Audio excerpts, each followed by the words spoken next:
Beauty and the Beast. The Perfect Pearl.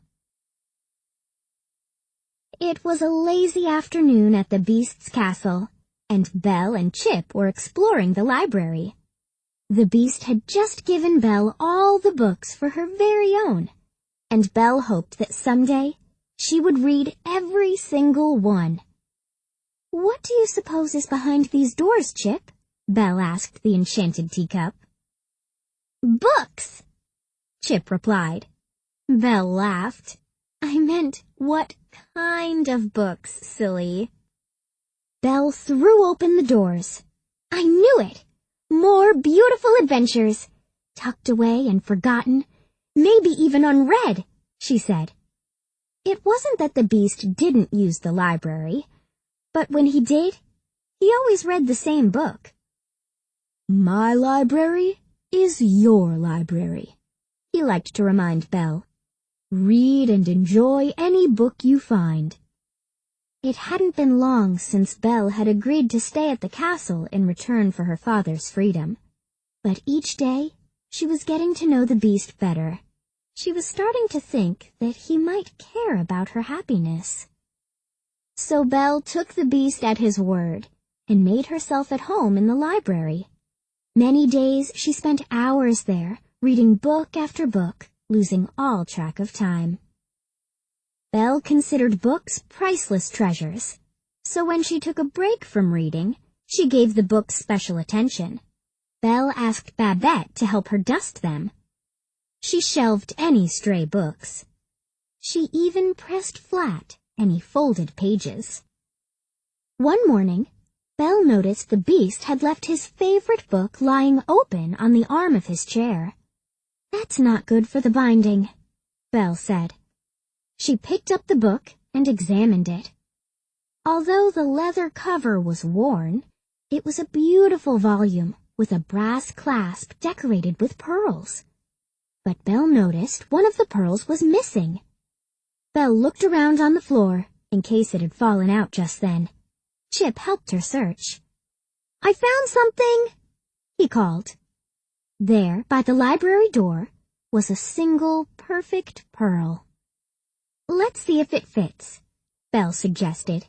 She dropped the pearl into the hole in the clasp. "It's perfect," said Chip. But the pearl was loose and wouldn't stay put. "I have an idea," Belle said. "This book is obviously the Beast's favorite. I'll fix it up a bit at a time. As the finishing touch, I'll reattach the pearl." "Then you can surprise him!" Chip cried. Belle nodded. She was happy to do something nice for the Beast. Belle got right to work. She borrowed some rags and polish from Mrs. Potts and gently cleaned the leather cover. Then she put the book back on the Beast's chair so he wouldn't miss it. But when the Beast came into the library, he didn't pick up his book. He seemed to be looking for something. "Can I help?" Belle asked. "No!"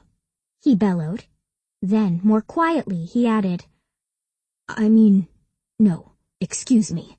Without another word, he left the room.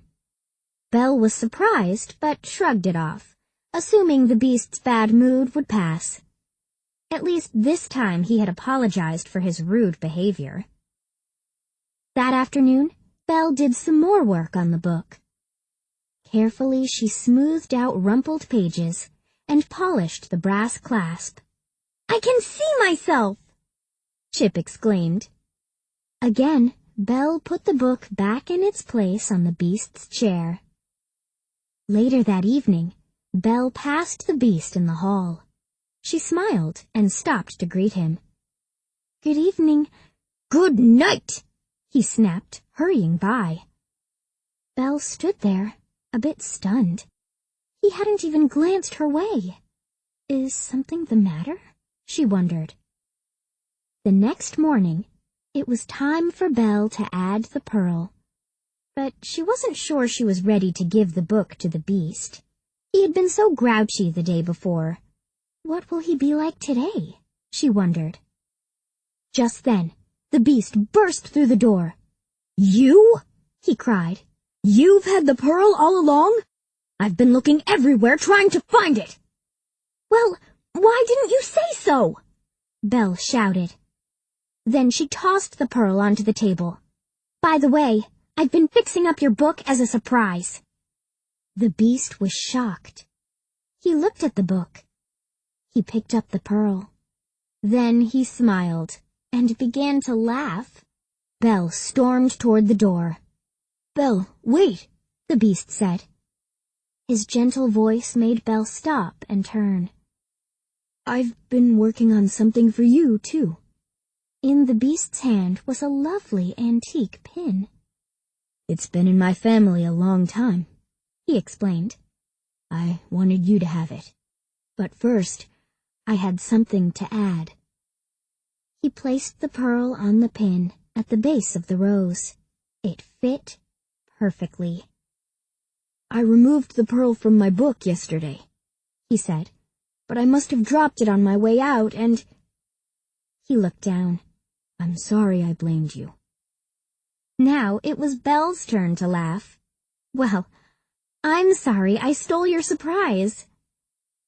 Belle pinned the gold rose with the perfect pearl to her dress. Then she watched as the Beast noticed his book's shining brass clasp, polished cover, and smooth pages. "Thank you, Belle," he said. "You've made it new." Belle and the Beast still had much to learn about each other, but their hearts were in the right place.